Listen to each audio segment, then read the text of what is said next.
Salut, ça va?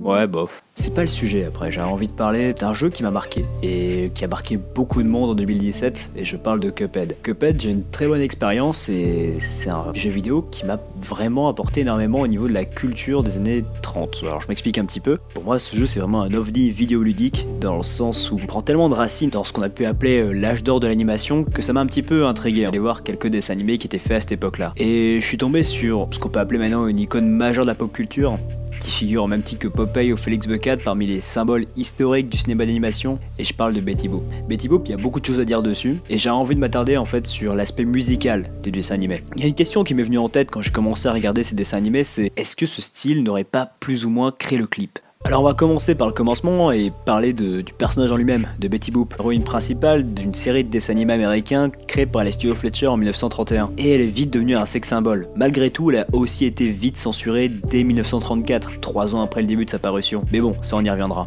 Les débuts de Betty Boop sont particulièrement intéressants, notamment par la collaboration avec le réalisateur Dave Fletcher, avec différents artistes de jazz comme par exemple Cap Calloway dans le cartoon Minnie the Moocher qui était sorti en 1932 et qui est une véritable claque visuelle et musicale. She was the roughest, toughest frail. Minnie had a heart as big as a whale. Hoddy, hoddy, ho. Hoddy, hoddy, ho. Hoddy, hoddy, hoddy. Hoddy, hoddy, hoddy. He. Alors, Calloway, j'ai envie d'en parler un petit peu parce que il a un style de jazz très particulier appelé le scat. C'est une influence, c'est une forme de jazz musical où des onomatopées en fait sont utilisées à la place des paroles et c'est très inspiré des dessins animés. Alors on peut dire que dans un sens la boucle est déjà bouclée, mais c'est pas fini puisque c'est pas le seul à avoir travaillé avec Fletcher, parce que Louis Armstrong lui-même a composé avec son orchestre une chanson mémorable pour Betty Boop, toujours en 32, appelé I'll Be Glad When the Dead You Rascal You. Là aussi c'était une énorme claque, surtout dans l'évolution qu'il y a pu avoir, et le rythme du morceau influe sur le dessin animé. Alors les passages chantés sont illustrés par une espèce de Louis Armstrong géant qui parle dans la lune. Bon, on va pas non plus revenir là-dessus. Mais les instruments, ils trouvent une place dans les séquences, comme par exemple un tambour qui fera le bruit du volcan ou la trompette qui sonnera quand un personnage lancera une flèche. Il y a un dernier dessin animé sur lequel je voulais revenir, c'était The All Man the Mountain, qui était un des derniers films produits par Betty Boop avant la censure du code Hays en 1934. Alors elle a été réalisée par Dave Fletcher en 1933 et c'est un cartoon qui est encore une fois une collaboration avec Cap Calloway. When he's hungry, and it wouldn't cost him a red cent, and he'll live as long as an old oak tree. He'll eat up fools like you and me. Oh, I often sigh and jump and cry at the old man of the mountain. I'm going up to see that old man of the mountain. Alors, la technique d'animation elle est ultra travaillée puisque les mouvements de l'artiste ont été rotoscopiés, je sais plus, faut que je vérifie.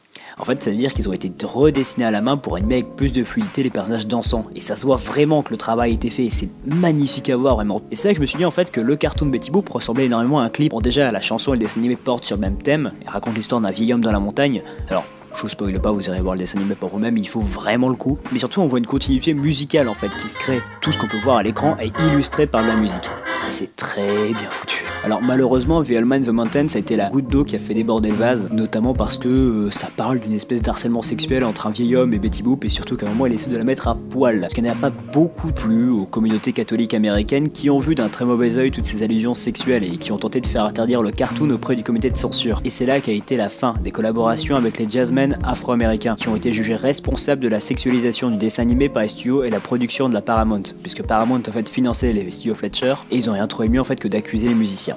Alors que c'était pas du tout le cas. C'est un argument un peu bidon pour essayer d'écarter toute responsabilité des studios Fletcher dans l'affaire. Et après ça, Betty Boop elle se transformera petit à petit en une femme au foyer plus proche des valeurs conservatrices américaines. Malgré tout, on peut quand même dire qu'il y a eu une envie considérable de faire évoluer l'animation. Et la musique dans Betty Boop a un impact colossal, puisque dans ce cas précis, l'image était au service de la musique, contrairement à ce qu'on a maintenant. L'animation évoluait, bougeait littéralement au rythme des morceaux, tout ça donnait un côté plus organique, vivant, comme si l'image et le son fusionnaient. Et d'ailleurs, c'est pas pour rien que maintenant des artistes comme Gus Main ou comme Modest Mouse utilisent les dessins animés Betty Boop pour illustrer des clips. D'ailleurs je vous conseille d'aller voir les clips de Gus Main qui détournent les dessins animés des années 30 pour en faire un clip de rap ultra bourrin qui fonctionne à merveille, qui donne un univers bien plus crade et étrange.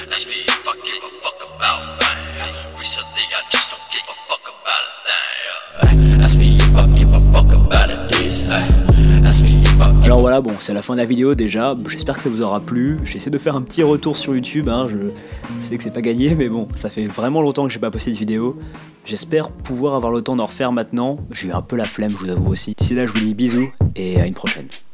It was all a dream. I used to read Word Up magazine. Salt, pepper, and heavy D up in the limousine. Hanging pictures on my wall.